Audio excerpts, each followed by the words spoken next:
Hey everybody, welcome to NonTrivial. I'm your host, Sean McClure. In this episode, I'm going to look at the connection between humanity and technology. Now, normally the way we think of this is as technology being an extension of what humans do in the absence of technology. I'm actually going to argue that technology and humanity are essentially one in the same thing. I'm going to be touching on a number of interesting patterns and concepts, things like external stressors, emergence, complexity thresholds, feedback loops. Some of these might sound familiar based on previous episodes. Something called simultaneous invention, Schrodinger's paradox, something called negentropy, self-organization, and adaptation. So a lot of really interesting patterns and concepts to discuss in this episode. This week's book that I personally think reflects some of these patterns. This is not the opinion of the author of the book, but my opinion of this book, which is What Technology Wants by Kevin Kelly. What Technology Wants by Kevin Kelly. I think it's a really interesting example of viewing technology as essentially a complex system and therefore taking on lifelike properties and therefore doing things like quote unquote wanting. So I'm going to talk about how it makes sense to think of technology as having a want, having a pull to it, and what that means for humanity. I think it's going to be a really interesting episode. It has lots of important and interesting concepts and patterns associated with it. Let's get started.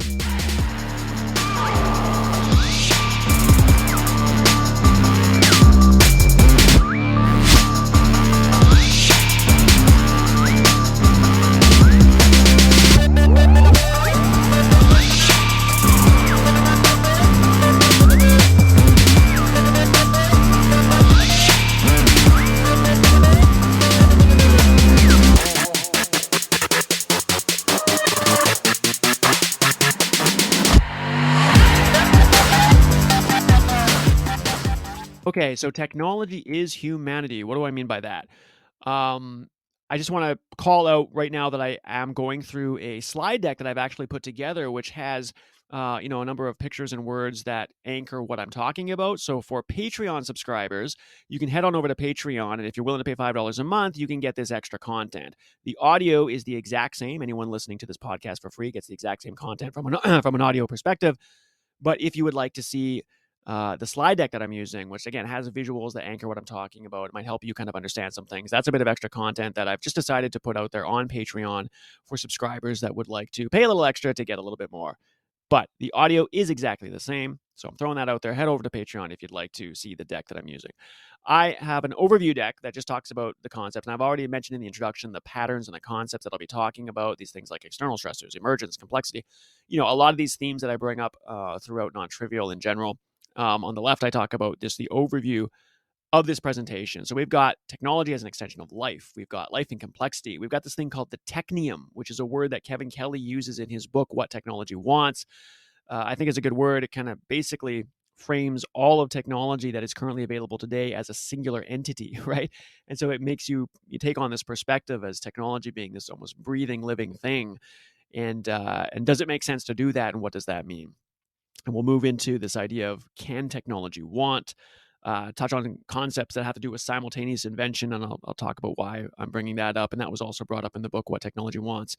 We'll talk about Luddites and technophobes and how they actually do use a fair amount of technology and draw the line somewhere. This concept of negentropy. So this is essentially the opposite of entropy, entropy being this push towards disorder and chaos, and how living things, systems, tend towards the opposite of that, which is this structured, ordered material and matter and information. And that will get into this idea of evolution and adaptation, and ultimately this kind of argument that I'm going to be making in this episode that technology is essentially a continuation of evolution of humanity. In other words, it's not really this different thing. It's just kind of a continuation of what has always been. It's just, anyways, I'll get into that and tell you what I mean and also what Kevin Kelly meant in his book. And we'll look at the end game, this idea of technology being beautiful, and then ultimately technology is humanity. So might be a little off-putting to some because people tend to think of technology as being quite different than humanity. Again, it's this extension and it's useful, but it's definitely not the same as humanity. So what do I mean by that? Okay. So yeah, again, this week's book is What Technology Wants by Kevin Kelly. I'll have some other references at the end that people can look at and click on, some papers related to some of the kind of the scientific concepts I'll be discussing. But as usual, I will try to keep things fairly conceptual. Okay, so let's begin with technology as an extension of life. This is definitely the normal way of thinking of technology, right? Technology extends our eyes, our ears, our muscles. If we go pick up a smartphone, we start talking to family, friends, business partners, whoever.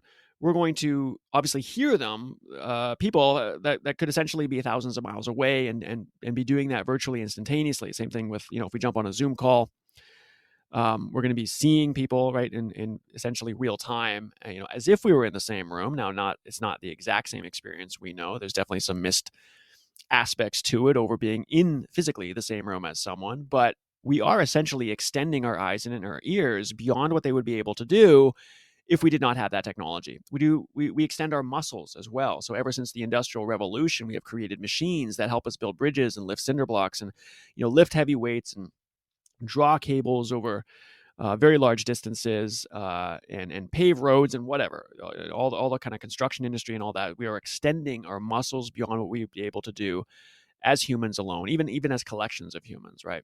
It allows us to build things we otherwise would not be able to build. And we're really extending all of our senses. I mentioned eyes, ears, and muscles, but the technology that we use, especially today, there's tactile technologies, there's all these different kind of gadgets that can really extend all senses that we have as humans. And beyond just the senses, we're also offloading our memory and thinking to machines, especially as of late in the last couple decades, right? So computing technology in the age of information that we are currently in is something that allows us to offload much of our memory. I mean, it used to be, obviously way back in the day, people would gather around the campfires and they would tell stories. And so we all know that kind of idea that storytelling was the way that you passed on knowledge, you built up culture. And now there's a lot less storytelling and a lot more just kind of offloading information, explicitly to machines. All right. So that's how we organize our files. That's how we organize our photos. If you want to know how something works or what something is all about, you go to the Wikipedia page, you go to the article, you go to the scientific journal, you read the book, whatever it is. We offload that essentially to software that stores, right, and then ultimately to hardware that information for us. So there's much less of this demand to memorize, and it's interesting that if you look at, these memory competitions, if you want to know how good human memory actually is, go Google memory competitions and you can see people who will, take 10 decks of cards and memorize them all in one sitting, or they will, take a big chunk of a book and whip through it and say it back verbatim, or someone will give them a bunch of phone numbers or a bunch of images or whatever it is. They literally have these competitions and they hold them every year. And people can do, what looks like astounding feats of memory, but really what they're tapping into is something quite natural. And I think that's something that's been lost over the years because we offload our memory much more to machines. Why bother, spending so much time trying to memorize things when, we can just put it in our smartphones, right? But not just memory, also thinking, the processing itself, especially as we get into these technologies like machine learning, which is essentially a narrow form of quote unquote AI. By using AI technology, it's doing actual decision making, right? Based on that information, it's taking all that data, it's discovering patterns, making these statistical correlations, and then being able to sit decisions on top of those correlations. And that's essentially, even if it's just an analogy, that's analogous to what the mind does, right? When we take in a bunch of information from our surroundings, and then we base decisions off of those, and we make decisions off of those. Well, a lot of that is now getting offloaded to machines. And that's just because we're in the information age. There is way more information than we can handle using our, brains that haven't changed in 50,000 years. And so we offload things. So it extends humanity. Technology is an extension of life. That makes sense to think of technology in that fashion. But there's something problematic with the term extension. If you extend something, you're essentially, supercharging innate abilities, I guess, right? That's one way of thinking about it. Take what your eyes can do, but then go thousands of miles. Take what your ears can do and do the same thing. Take what your muscles can do and then multiply it, by quite a bit in order to lift a lot more. But technology has always been a part of humanity. It has never not been a part of humanity, right? Ever since, technology precedes language, right?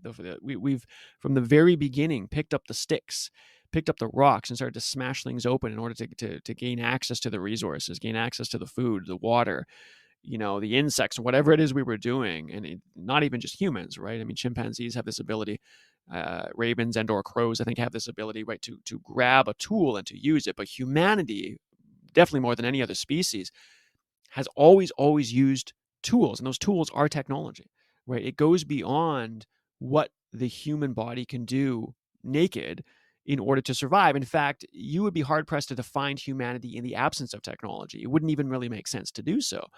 Humans can't survive without technology. Our bodies are probably the least equipped in the entire animal kingdom to survive without technology, right? What we've, of course, been blessed with is a mind that's able to create. And that's how, very much how we survive, is we use our minds to gather resources and to mix and match them in new ways to create gadgets, implements that we use to change our surroundings and to survive in those surroundings. So technology has always been part of humanity. It's an inherent part of our definition. So technology as an extension of life kind of doesn't make sense, because life itself, at least when we're talking about human life, is technology, right? It's one and the same. There's no way it exists if we don't have technology, if we don't have our tools. So let's think about technology now as a mechanism of evolution and adaptation. I think that's a better way to think of technology, not as something that, hey, we've been evolving as humans and now we're kind of in this world of technology, and it very much extends that natural state. I think technology is the natural state. It always has been there. And so technology is perhaps better viewed as a mechanism of evolution and adaptation, something that's always been part of our evolution, in other words. So humans adapt by the tools they create more than by changes to their physical makeup, right? When we think about adaptation in biology, we're obviously thinking about all the different species, including ourselves, and we think about, well, how has this species gone through physical changes, and why has it gone through those physical changes? And then you can take a look at the stressors that are going on in the environment, and you can say, okay, it kind of makes sense because maybe this happened, and then the species, no longer has access to this resource, or this type of thing got wiped out, and now this version of the species is now more adapted to that environment. So they're the ones that pass on their genes, they're the ones that evolve. We think about adaptation pretty much principally in terms of the physical makeup of the species, of the organism. But humans are adapting almost more so. I mean, obviously we go through physical changes as well, but I would say it's more about the tools that we create than by changes to our physical makeup. And the rate of human evolution, because of that, is actually far more rapid than other species. And that's because we don't just adapt to external stressors, we actually create our own external stressors, right? Every time that we gather resources and we create tools, we start to change the landscape. And of course, this is much more true in let's say the last 100 years than all of previous human history.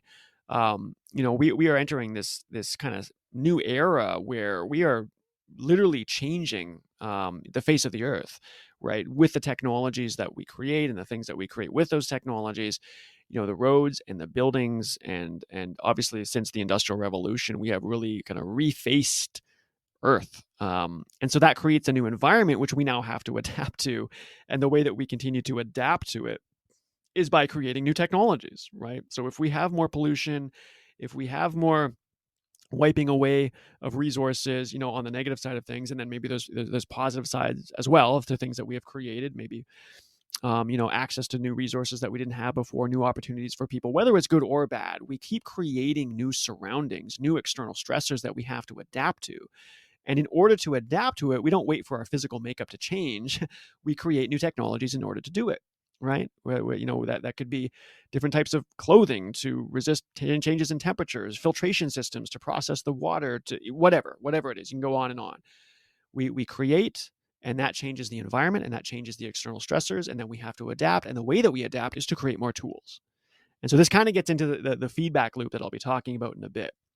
But again, I don't think it's technology as an extension of life. I think it's always been like this. It's much more rapid now, much more prevalent now, but using tools is what it means to be human. It's an absolute part of our makeup.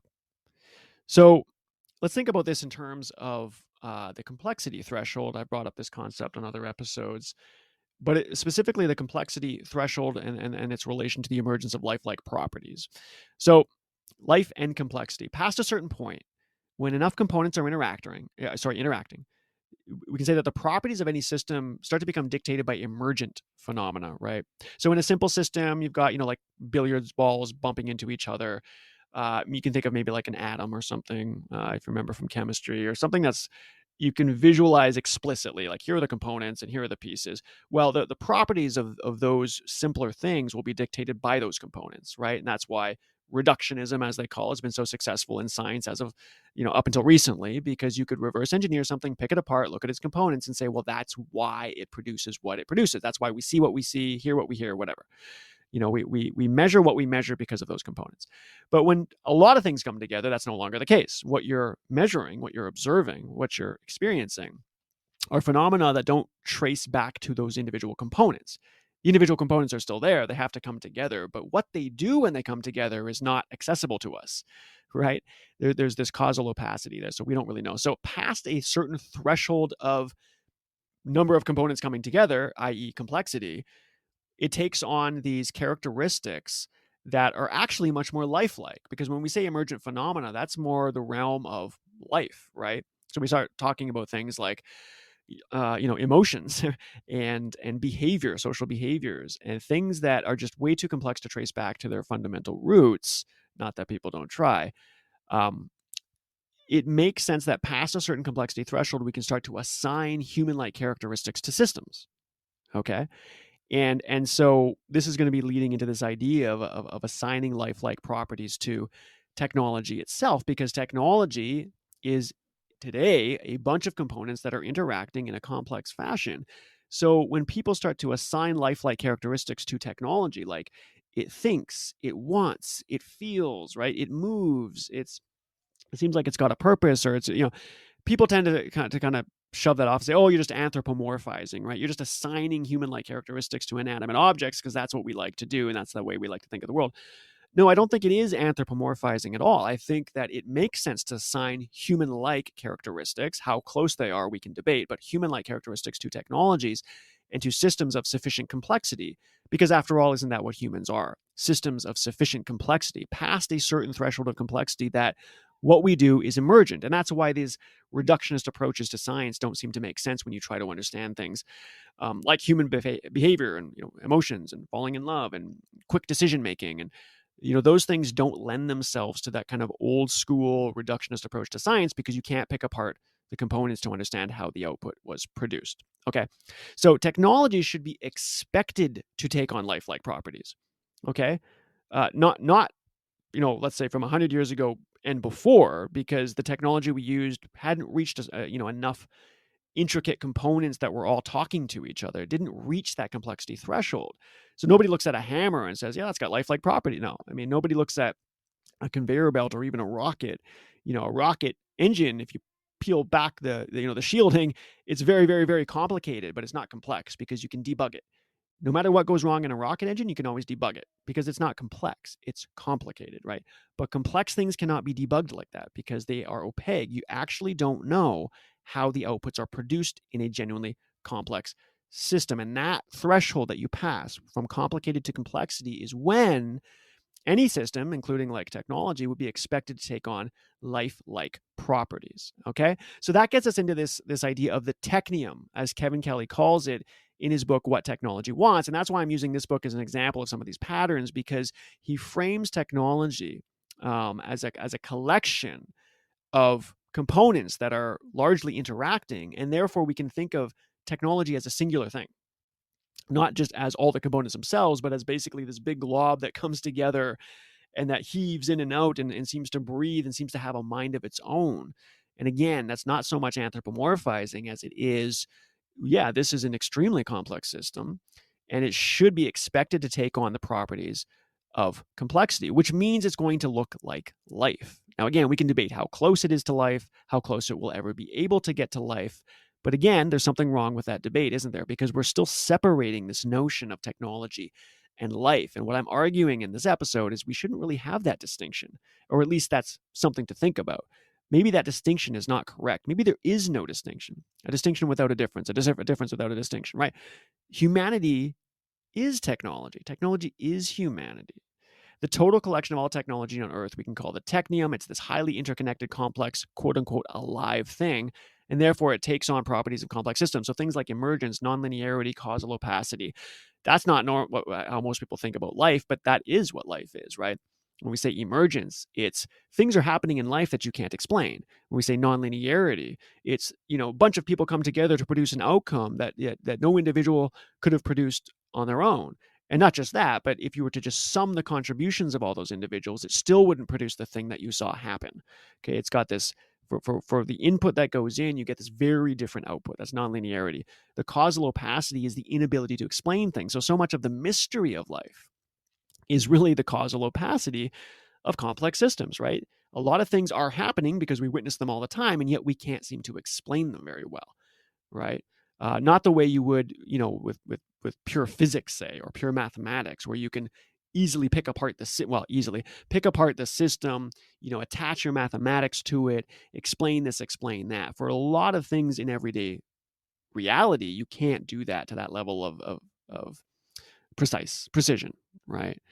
So the technium, as this blob of technology, has emergence, nonlinearity, and causal opacity. And you can actually see this in things like the electrical grid too. If you want an example of what is the technium, I would actually say the best example is the internet. I mean, I think if you think of the technium, you should probably envision in your mind essentially the internet, right? Because you have millions and millions of all these machines that are talking to each other, and there's no way you're going to trace back the patterns that all emerge from that. Okay, so that's a good way of thinking of the technium. But you also see it in things like the electrical grid, right? Which of course is in some sense connected to the internet as well, right? Again, the technium is the full collection of technology and interconnections. The electrical grid will have patterns that emerge that nobody programmed into it or engineered into it. They just start popping out, and those patterns pop out because essentially when you reach enough complexity, enough components that are talking to each other, you're going to get patterns that are emergent. Nobody engineered them. They didn't come from anywhere. They have their own push and pull and want.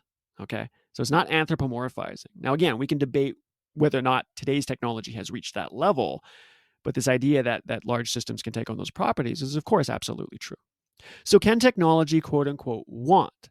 Well, I think a way of really arguing this beyond what I've already done, and talking about lifelike properties that can emerge in collections of technology, think about it as a feedback loop. So if we are, so think again, I think the best way to picture this is as the internet. And again, for people on Patreon, you'll actually be able to see the slide deck. I've got some visuals here that kind of show this concept. We've got this blob that is the technium, which is all the technologies, a lot of them talking to each other, this complex system.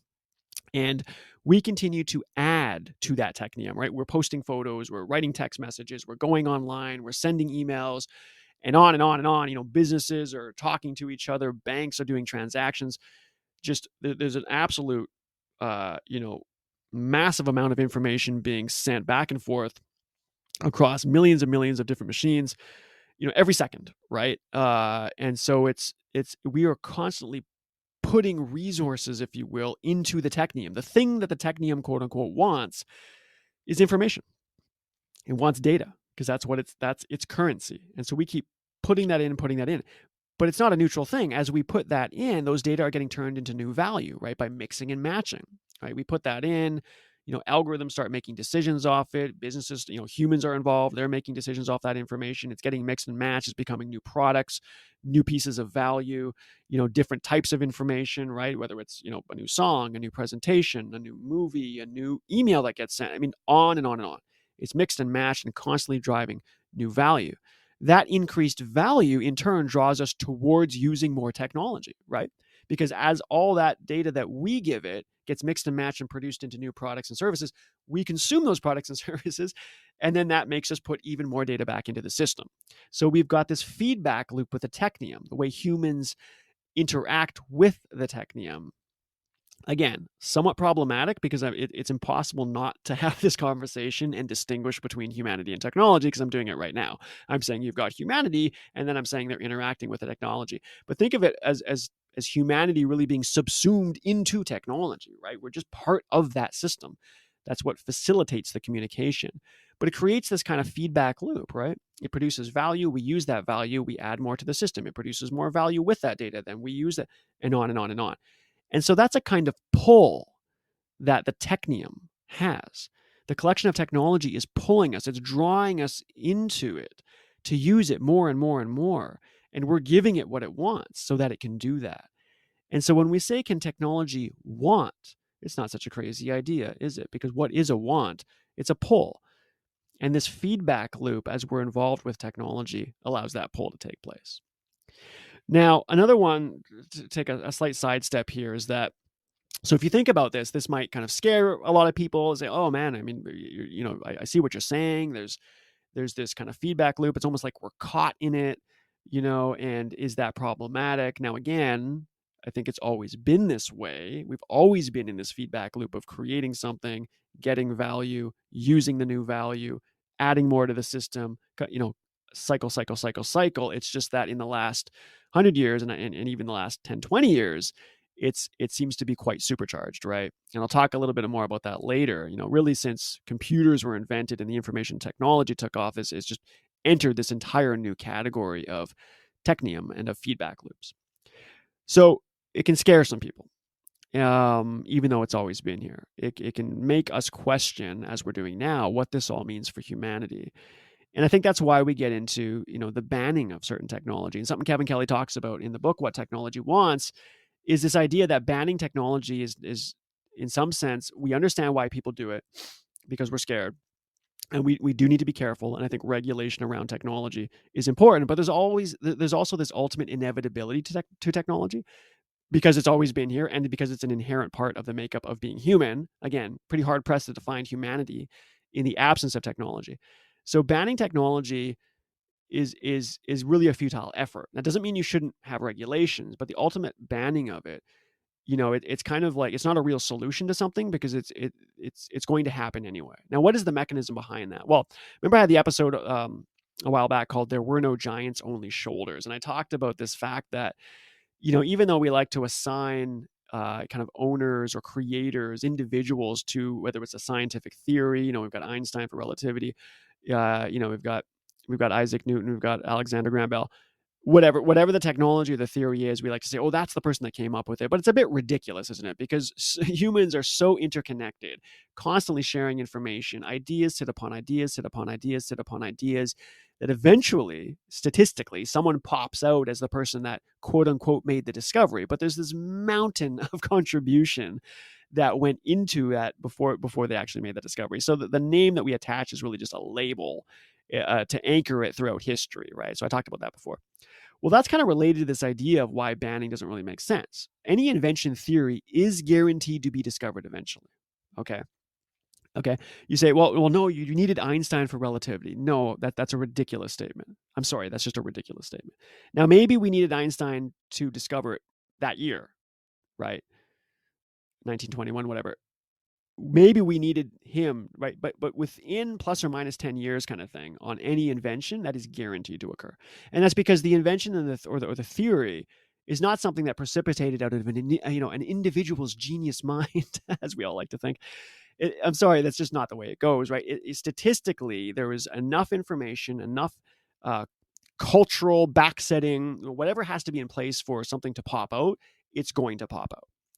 Right. And the only difference really, if this, person A versus person B discovers something is, maybe the specific manifestation or look, depending on who discovered it. So, this person discovers the light bulb in history and we attach that name to it and say, okay, well, that's what the light bulb looks the way it does. If that person wasn't there or they got killed in a bus accident, whatever, someone else is going to discover it. The light bulb then might look a little bit different because they're kind of bringing maybe their personality to the invention. There's these little accidents in history that kind of lock in a certain look and feel of something. But if you don't think the light bulb would have been invented or that relativity wouldn't have been discovered as a theory, that's just ridiculous on its face. And that's there's just too many people, too many components in the system interacting and talking, too much cultural backsetting not to allow the discovery to precipitate out. It definitely will. And so banning doesn't really make sense as a to apply it to a technology, all out banning, because you can't isolate the discovery. You can't say, well, stem cell research is happening over here, so we're going to ban it and that's going to stop stem cell research. Well, no, it's not. No, it's not. Another country with different borders and different rules is going to invent that. Atomic weapons, we have to ban it. There's going to be atomic weapons. There's going to be nuclear weapons, right? Genetic this, genetic that, whatever it is. Regulation, 100%. We should have conversations about this. But banning is not going to happen. That's because statistically, the invention is going to precipitate out somewhere, and it's eventually going to precipitate out somewhere which has different regulations than your country. Okay. So and this is called simultaneous invention in the book. What does technology want by Kevin Kelly, right? And I like the way he kind of explains that. But it's very similar to the pattern that I talked about previously. There were no giants, only shoulders. So the reason why I'm bringing this up is because there's this inevitability to technology. And it's not useful to talk about technology in the context of it's bad and we have to stop it. You're not going to stop it.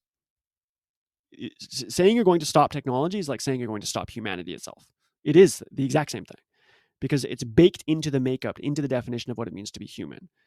And if you try to stop something somewhere, it is 100% guaranteed to pop up somewhere else. 100% guaranteed. If it's physically possible, it's going to happen. So it's not a real solution when people take this hard kind of binary stance on something and say we have to ban this. It's not going to happen. You might ban it now. You might delay, right? If you're the most powerful country with the most influence and you decide to ban something, you'll definitely delay something and maybe that's worth it, but you're not going to stop something. So we have to deal with the inevitability of technology. We have to accept that and then use that as our starting point when we start talking about things like how to best use it, how to regulate it. But I bring this up because technology, going back to what technology wants, technology is going to take, technology is going to become, and there's nothing humans can do to stop that because that would be the same as stopping humanity itself. So I want to just keep that inevitability in mind as we go on to some of these other topics. What about the Luddites, the technophobes, the people that don't, they shy away from technology. They don't want to embrace the latest thing. And maybe they don't want much technology as well at all. Maybe they think technology is all out bad. The Kevin Kelly talked about the Unabomber's manifesto, right, which was very much around technology is almost an evil, right? That's where it's causing us again to lose our humanity. Um, again, let's go back to the inevitability of technology. Let's go back to the fact that technology is in the ultimate makeup of being human. There's something wrong with this technophobic idea, even though it's also understandable, right? I mean, technology does have a cost to it. If we embrace all the technologies, it does feel like we're losing something, whether that's the ability to speak with humans. I mean, think about people all looking at their cell phones, right? And not, not engaging and not interacting. There is a cost to it, but there's also a gain. It's never just a cost. There is something gained. You're connecting people across miles. You're connecting people in ways you wouldn't have. It's never just a cost, right? There's a cost and a gain. So Kevin Kelly in the book, What Technology Wants, was talking about the Amish community as kind of a quintessential example of people that tend to shy away from technology, right? Or at least they don't want to use the most recent gadgets. But then he went and visited these Amish communities and saw, look, they're using technology all the time. They're not hating on technology. They're just more judicious in their approach of what they decide to use and what they decide not to use. And they also looked at Wendell Berry, which is kind of this famous, I'm going to say Luddite. I don't know if that's really the appropriate term, but he's essentially this farmer, and he writes books, and he talks about removing yourself from a lot of the most recent technologies and how that's a good thing to do, kind of more living off the land type of thing. But whether it's the Amish community or Wendell Berry, technology is granting Luddites their freedom to hold these opinions, right? Because they're in order to have the ability to separate yourself out means that other aspects of society need to be taken care of via the technology that exists. In order to separate yourself from the thing, that thing has to be able to exist without you, and it does that via technology. So really what I'm saying is that there's always the technology is always there to afford you the ability to have that opinion. It's kind of like somebody who argues against war all the time and say, like, right now, USA, Canada, whatever, in a very free country, you can speak easily about, well, war is bad and violence is bad, and we shouldn't go to war. But at the end of the day, the reason you have the freedom to hold those views is because people went to war. That's just the truth. That's just the reality. Now, that doesn't mean we can't change it. Maybe there's a way to stop it going forward, but it's still the reality that the freedoms that you have to express your hatred of something is often afforded you by the thing that you're hating. And that's just the reality. And that's just the interconnectivity of all the things. You got to step back, look at the bigger picture. So technology very much affords the freedom that the Wendell Berries and the Amish community have to exist the way that they do. There's a bigger conversation around this to really get into that and how dependencies work. But what I want to highlight here, and which Kevin Kelly brings up in the book, is that if you take a look at someone like Wendell Berry, it's not that he's not using technology. He's really drawing the line at technology from his childhood. Okay, so if you went back to his the year whenever he was born, and you looked at kind of the farm equipment that was being used at the time, that's kind of what he just stuck with, which is still far more advanced than the technology that preceded it. So this idea that you can remove yourself from technology at all is also problematic. I mean, you can't do it anyway, right? You really just have to draw the line somewhere, and wherever you draw that line today, is still going to be far more advanced than thousands and thousands, technically millions of years of human evolution that came before that. So you are not separating yourself from technology. It comes back to this ultimate inevitability of tech. Okay, let's move on. I just wanted to kind of touch on the inevitability of it all, and I'll circle back with that when we start talking about some of the human evolution pieces later on. I want to talk about this idea of negentropy. It's kind of a funny word. So negentropy, which would be the opposite of entropy. So entropy is this push towards disorder, right? Things tend towards disorder, tends toward decay, chaos. If you just leave something and you don't maintain it, if you don't care for it, it will degrade, right? It will decompose. It will separate itself. Things start to fly apart. Things don't tend to just come together, right? They break, they decay, they decompose, they go from compact ordered things to spread out disordered things. Okay, that's the idea behind entropy. It's actually built into the second law of thermodynamics as really a fundamental truth of reality, that things will always tend towards increased entropy. Well, what's interesting about that is if you think about life, there seems to be this cosmic fight against that, right? Because life is much more ordered and structured. Things don't just fly apart. Eventually, they still will because we all die. But we seem to be, during the course of a human life and humanity in general, society aggregates together. It creates societies, creates civilization, it creates structure. And so we've got this kind of paradox where entropy is supposed to always be increasing, but life seems to fight against that and create order. And a term for that is the Schrodinger paradox, because a physicist back in the day, Erwin Schrodinger, was using some of his theories to kind of talk about what the role is of entropy and life and how life seems to push against it. Order is organization, structure, and function, and it's the opposite of this natural tendency towards randomness and chaos. So the evolution of biological systems occurs in the direction of increased complexity. And think about increased complexity in this context as actually, increased order and increased structure, because more things come together and start, kind of talking to each other, interacting. There's a sharing of information and matter. And so survival is the adaptation of species to their environment so as to minimize entropy production. So we've got this kind of paradox here, right? There's this fundamental thermodynamic rule in the universe that says entropy is supposed to increase, but life goes in the opposite direction. There's cosmic fight against disorder. So why am I talking about that? Well, so entropy only increases or remains constant in closed systems, something we call adiabatically isolated. If something is adiabatically isolated, it's not in communication with its surroundings. So it means there's no energy, matter, or information that can enter or leave. Okay, but life does not occur in adiabatic isolation because living systems are actually open systems. So if you have an open system, it means you can resolve this paradox. It means that you can create structure and order within the system while still preserving this fundamental law that overall entropy will be increasing.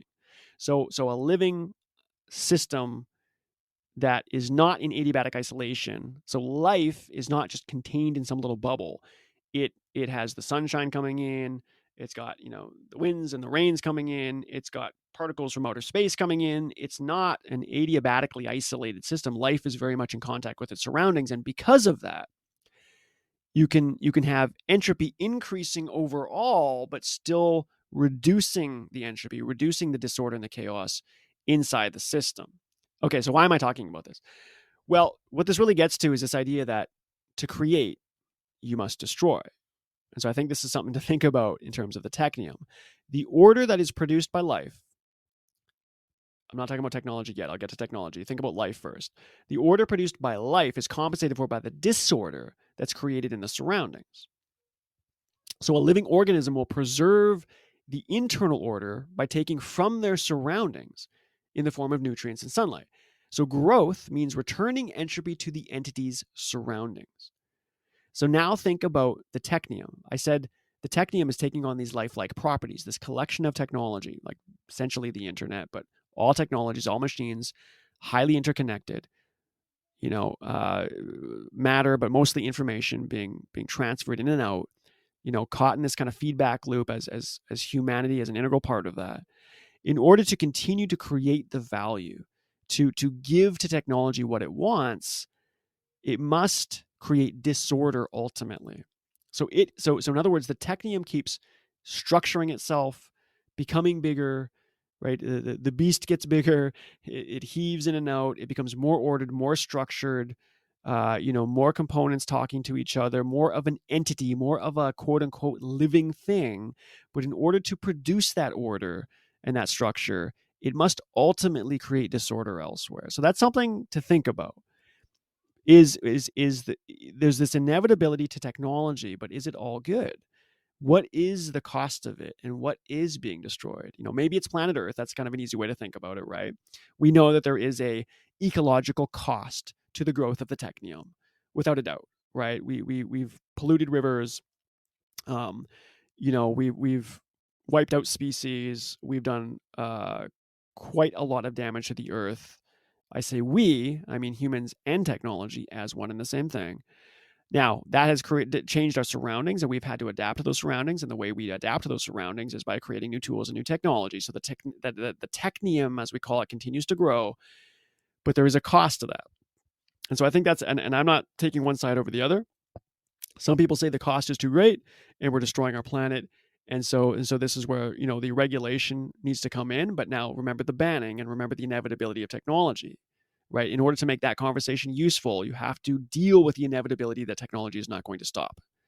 So what does that mean? It's not enough to just say, well, we're polluting the, you know, what are you going to do, right? Shut down all the companies, shut down all the products. It's not going to happen. So what is the solution? Other people say, look, yes, it's changing, and that's, but you know what? We've always figured it out. We'll create new water filtration systems, and the technium will ultimately be the answer. It will ultimately be the solution to these problems. There's collateral damage along the way. Species will get wiped out. The Earth will have certain things that get damaged, but we will find a way to replenish. We'll find a way out of their problems, and ultimately, the technium will be the answer. So something to think about. But there is a cost. But let's not pretend that there isn't a cost, but let's also not pretend that because there's a cost, you can somehow fight against the inevitability of technology. So this gets us into the kind of the role of information in evolution, right? So I touched on the very beginning this idea that technology and its inevitability essentially means that technology is just a continuation of the evolution of humanity itself. So, in order to think about things like this and to kind of stop distinguishing technology as being something that's different than humanity, you got to think on kind of information theoretic terms. I've used that term before, information theoretic. So, instead of thinking of the underlying kind of physical substrate or physicality of something, just think about it in terms of information. I'll talk about this a little bit more in the next slide. But evolution drives organisms towards higher information content. Notice for people looking at the slide deck, I've had this. I'm just going to go back a little bit. I've had the same kind of curve again and again a few times. Anyways, I've got it in terms of population growth of humanity. So as time goes up, population gets to kind of an inflection point and then explodes up. I've got the same thing for complexity, exact same chart, right? But just a different label. As time goes on, you got this inflection point where the complexity explodes. And now I've got the same chart again. As time goes on, information just explodes. So we've got this, you know, population growth, we've got complexity, and we've got information essentially being tied to one and the same. And information is a good way to think about it. So when you think about the evolution of organisms, you know, what is it doing? Where is it going? You know, well, it's the physicality that's changing. It's moving into different surroundings. Maybe the population is changing. It's got higher complexity. Really what it is it's a push towards higher information content. And the reason why the information content is higher is because you have more individuals who are communicating.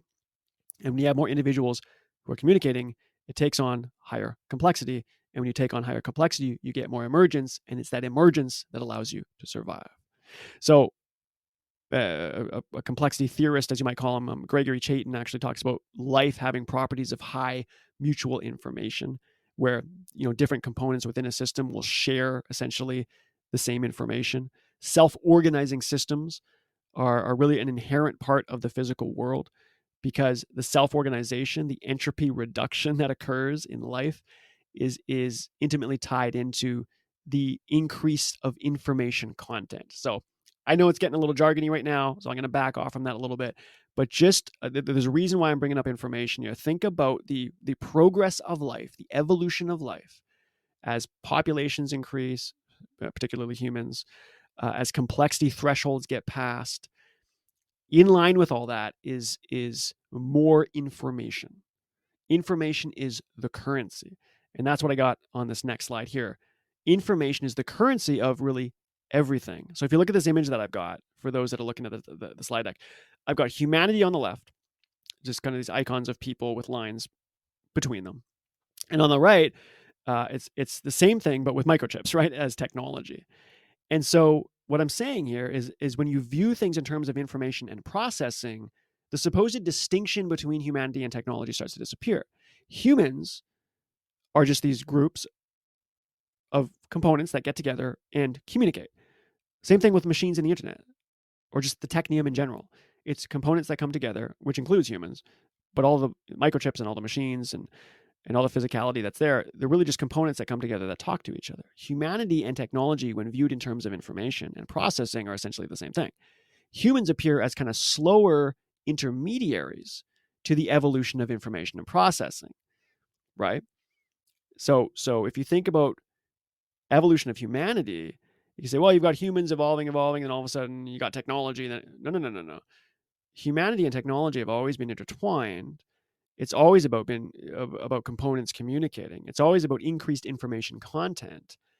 And it's just one evolutionary line for the whole thing. And if you look at it like that, you say, oh, well, maybe on the extreme end of things, maybe 1,000 years from now, whatever, maybe technology, as we think about it, is the ultimate end of that evolution. And humans almost seem to be this kind of slower intermediary. In other words, the biological humans that come together are just an organic, kind of slow version of components that talk to each other. But now with computers, we have these faster components that talk to each other. But ultimately, it's the same evolutionary line. It's just components coming together that talk to each other, because that's what the technium wants. That's what technology wants, is increased information. It's a drive towards fighting against the entropy increase by lowering its own entropy, by maximizing the mutual information between all the components of a system. Okay, it's a very objective way of looking at it, kind of objectifying humans, right? But if you just think about it in terms of information, it doesn't matter almost. Well, if it's humans or it's machines in the internet, who cares? It's just this drive towards increased mutual information among components. That's the push. That's the want. Maybe that's what the universe wants. Okay? It's not anthropomorphizing. It's just saying pieces and information are increasing. So I've got on this next slide where you show humans with hammers on the left and then humans with microchips on the right. Humanity and technology evolve in essentially the same way, especially when viewed in terms of bodies and information transfer, like I just spoke about. So it makes sense that today's technology is a continuation of humanity's evolution, a continuation of humanity's evolution. Today's technology is a faster version, right, of the communication that humanity has always done, right? Even with hammers, it's a type of communication, because you're building something. Hey, look at what I built, and that's to help us survive, and yada yada. And then you get all the way to telling stories by the campfires, and then you get all the way to actual telegraphs, and then telephones, and then microchips and computers and the internet and Zoom calls. It's all the same thing. Ultimately, the speed is different, which is why it looks so different. But it's really just humans communicating. The fundamental basic need to communicate is there. And so the true story of evolution can be thought of, one, thermodynamically, as just the push towards decreasing entropy, right? Which means to increase order and structure within a universe that tends towards increased entropy. But two, more importantly, perhaps, is just the increased information content. It wants more information. It wants to use that information to make more things. And it doesn't matter if it's human beings or machines. Okay. Now, that's going to kind of scare some people. People are going to find that very off-putting, because it makes it sound almost like transhumanism, or just something where, like, what are we meshing technology and humanity together, or is humanity just going to disappear? Again, we can't help but do that distinction. We're talking about humans and technology, and I'm trying to say, no, it's not and, it's is, right? Humanity is technology. Technology is humanity. The question, are humans merely informational intermediaries in a longer process of evolution towards increased information content? Not if humanity has always been technology. Not if technology has always been humanity. It doesn't make sense to call us intermediaries, right? Again, it's like a distinction without a difference. In fact, technology is becoming more natural, not more robotic. Now, that's what I want to get into now.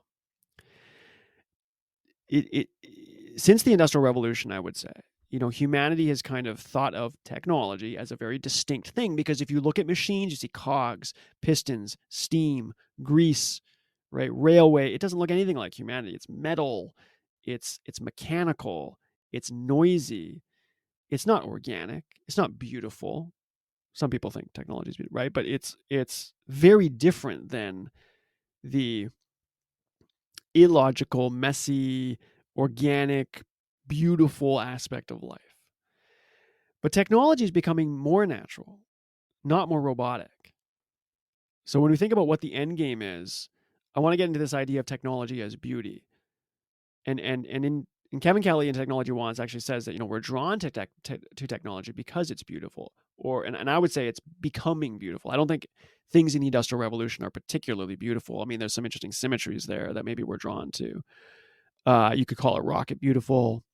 You might think train tracks are beautiful, but generally, Industrial Revolution is kind of dirty, right? That's what we think about it. It's very mechanical. But as we pass the complexity threshold, we end up being drawn to technology by more than just its utility. Technology is becoming more organic, natural, and beautiful. Okay, think about the first computer. Well, it kind of filled an entire room, or even like a really old Macintosh or something, or a Commodore 64, if you know what those are. Computers that are they're clunky, they're not small. I mean, relative to today's, they look like technology. Think about the technology in the movies from the 80s.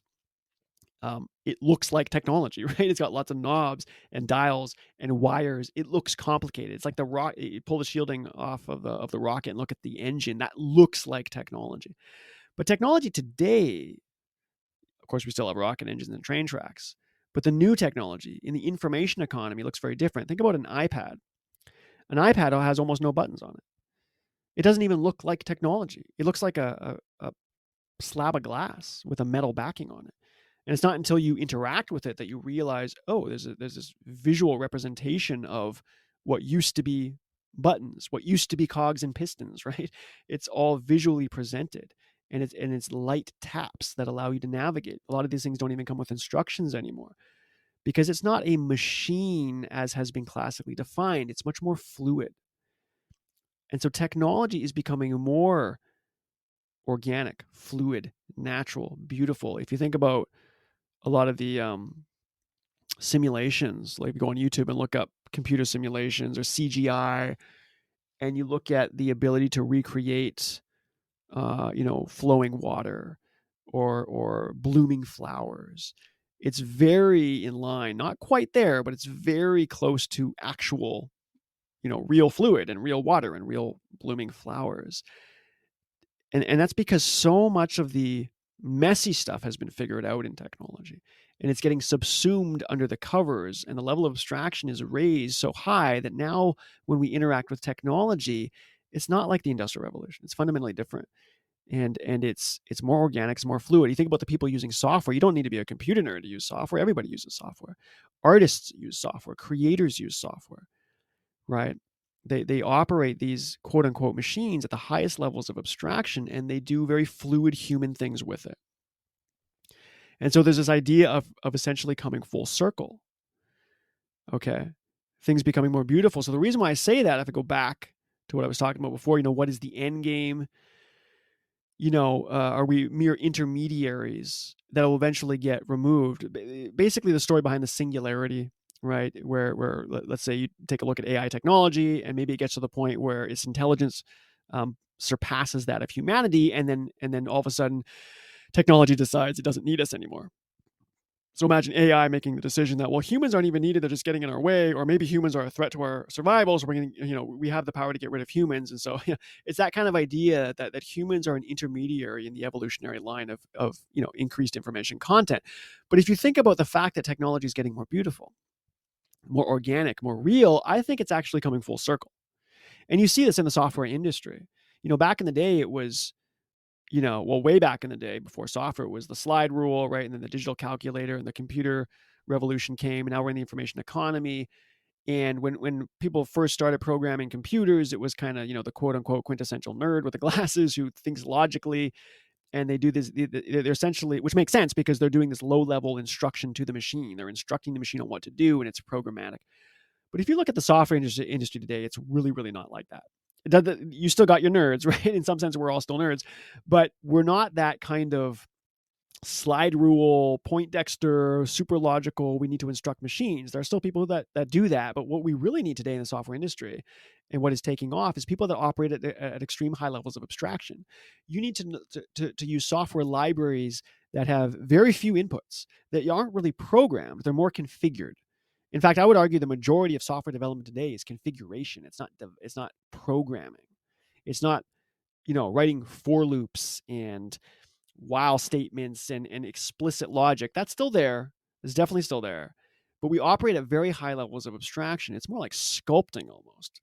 And I think this is, we're kind of at this transition stage in software industry, actually, where you've got this old school thinking that it's supposed to be very kind of programmatic, and this is technology, and it's all logical. And then you got this other side of things that is almost more on the designer side, or the creator side, which says, well, no, let's just build, let's use high levels of abstraction, let's mesh it together, let's use iteration, and then the best thing will pop out. That's really where technology should go, I think. And I think if you look at software today, people will talk about programming as if people are writing a bunch of code. Nobody's writing a lot of code.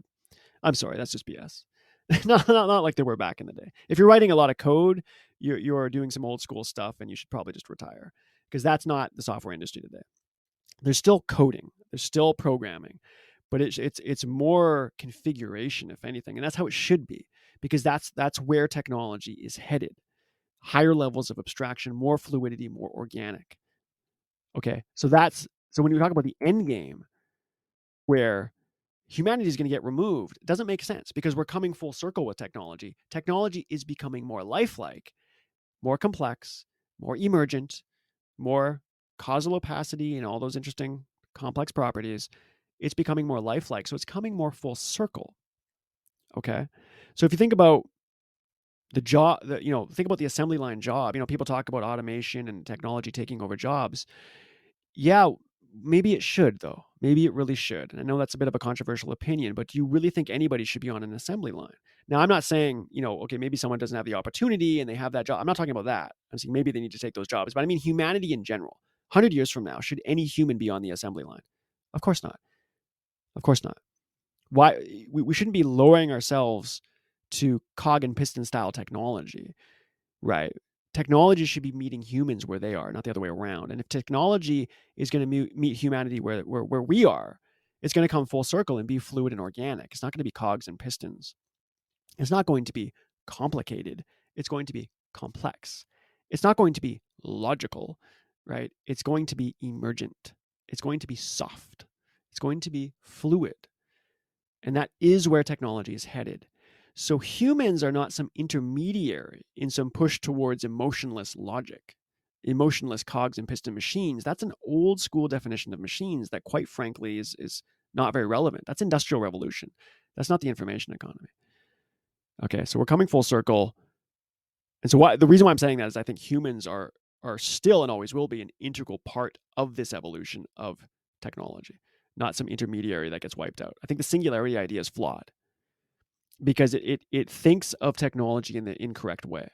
It thinks of technology as though it were made up of cogs and pistons, as though it was the old school programming of everything being logical and deterministic, and that's just not what it is anymore, and that's not where it's headed. So ultimately, where does this all head? What is the ultimate question here? I think you have to say it. I think, is technology God? All right, now, quote unquote, right? Whether you believe in a God or believe in some ultimate entity, the reason why I say God is, what is the end game? Like, what does the universe ultimately become? Right? It sounds off-putting to say something like technology as God or whatever you might believe in, but only if we're thinking in technology as a very inhuman thing, in an inhuman way. But technology is no longer lifeless. It's not this robotic version of what humans do, but humanity itself is more organic and beautiful. Technology is becoming organic and beautiful. It's coming full circle. It is humanity. It is humanity. The androids of science fiction that show them without emotion, they got it wrong. Okay? You take someone like Data from Star Trek, one of my favorite characters. Love him. Star Trek Next Generation, great character. But the idea that an intelligent being would be emotionless, I guarantee you that's flawed. I guarantee you that will never happen. Because emotions are the anchor to the heuristics we use to solve complex problems. For an intelligent being to truly be intelligent, they would have to have emotions. Because emotions are the pieces of the mind that operate in that high dimensional space that allow complex problems to be solved. If you're looking at the slide deck right now, I've got this picture on the right. It's actually from a previous kind of meme or GIF that I had put together that I sent out to Twitter. The difference between simple problem solving and complex problem solving. On the left, the simple problem solving is you're doing this kind of deterministic path, right? It's very emotionless, it's very logical, but you don't really find the lowest point on the curve. On the right is how complexity is actually solved. It's not an opinion. This is every single computational approach to solving complex problems operates in this fashion. Every single one. Okay. This is not like a version. This is every single one. This is the only way complexity is solved, and that's by bouncing around the possibility space, by sampling. Right? I used examples on previous episodes with ants and termite colonies solving complex problems. We talked about, how people try to find the best path when they're landscaping. Instead of trying to design it, they just let people walk, and wherever it precipitates out, then they hard code the path in. That's exactly it. Okay, how complexity is solved by bouncing around. The ability to sample the space of possibilities is afforded us by emotions. That's what emotions are doing. When people say, well, you can't chalk up decision making to gut feelings. No, you you really should. In fact, you have to. There's no way around it. Gut feeling is not a wishy-washy thing. That's only if you're doing old school reductionist slide rule point Dexter definitions of intelligent, which is stupid. Right? It worked very well in the Industrial Revolution because we made a lot of stupid machines. I don't mean stupid like bad. We needed the machines, but I just mean stupid as in they're dumb. They don't have intelligence to them. True intelligence does not work like that. True intelligence is not logical, right? Logic plays a role, but it's not deterministic and logical. That's not an opinion. We know that. Intelligence uses emotions as anchors to high dimensional problem solving. It's how you bounce around. It's how you search the possibility space and find optimal solutions. Anybody that studies computational complexity or complexity science or anything in science or mathematics who's worth the letters after their name should know this. Okay. And it's important that people who are the uninitiated know this too. This is how complexity works. Hard stop. Okay. So why am I saying that? Well, again, the androids of science fiction, this idea that in the future you'd have the stripping away of emotion, 100% incorrect. 100% flawed notion. Absolutely wrong. It will never happen. It's the hill I'll die on. It does not make sense. You require the emotion to solve truly complex problems, and solving truly complex problems is what intelligence is. So, this idea of the ultimate being humanity and technology intertwined, being the same thing. What is the end game? Could technology, the technium, this blob of interconnected machines that has a want to it, that has a pull to it of increased information content, could that be God, right? Could that be the ultimate or whatever you want to call that ultimate thing? Well, if you find that off-putting, it's probably because you're thinking of technology wrong in kind of an outdated way. Nobody would blame you for that. That's how we've been brought up, right? The Industrial Revolution view of technology is how we think of technology. But it's not where technology is headed. There is something beautiful about it. There is something all too human about it. So maybe the ultimate is that. A view of technology as some ultimate end could be beautiful. Very human-like, maybe even God-like. You can debate that amongst yourselves. Rather than fighting the inevitable, we have to ask, how can we accept what we are? right? It goes back to this kind of simultaneous invention and banning conversation. Instead of saying, well, this technology is bad, we got to ban it, is a moot point. It's a completely useless conversation because technology will happen. It's like Jurassic Park, right? Life will find a way, right? Technology will find a way. Technology will find a way because life finds a way, because technology is life and life is technology, human life anyway. There really is no difference. So perhaps tomorrow's technology, as opposed to being some scary future, as opposed to being something that strips away what we consider humanity, the emotions, the beauty, perhaps tomorrow's technology will actually bring us home. Something to think about. All right. Thank you, everyone. Hopefully that made sense. I know there's quite a bit of jargon in that episode. Have another listen. Again, for Patreon subscribers, go head on over to Patreon if you're willing to pay a little bit of money. You can actually see the slide deck that I use. Again, it's got some visuals. It's got some ideas that help anchor the concept that I'm talking about if you're a visual person. But again, you get the exact same content from an audio perspective for free on the podcast. So that's totally up to you. I've got some suggested reading at the end here with some links. Obviously, the book, again, was What Technology Wants by Kevin Kelly. There's a paper called Thermodynamic Formulation of Living Systems and Their Evolution, if you want to get into some more of the technical stuff. Some wiki articles on Gibbs free energy, enthalpy, principle of minimum energy, principle of maximum entropy. Got a lot of mathematical equations if you really want to nerd out, although, again, that's kind of an old definition of nerd, as I talked about. And finally, that Gregory Chaitin, that complexity theorist, he's got something, it's actually from the 70s out in MIT Press, but it's toward a mathematical definition of life. It touches on some of these ideas of mutual information and on and on. Thank you so much. Hopefully that was a good episode. I'll be back, next week if I can keep the pace with another book and some more patterns to discuss. Talk to me on Twitter if you have any other ideas or books that you would like me to use as an anchor to some of these patterns. And I hope to see you soon. Okay. Thanks, everybody. Till next time.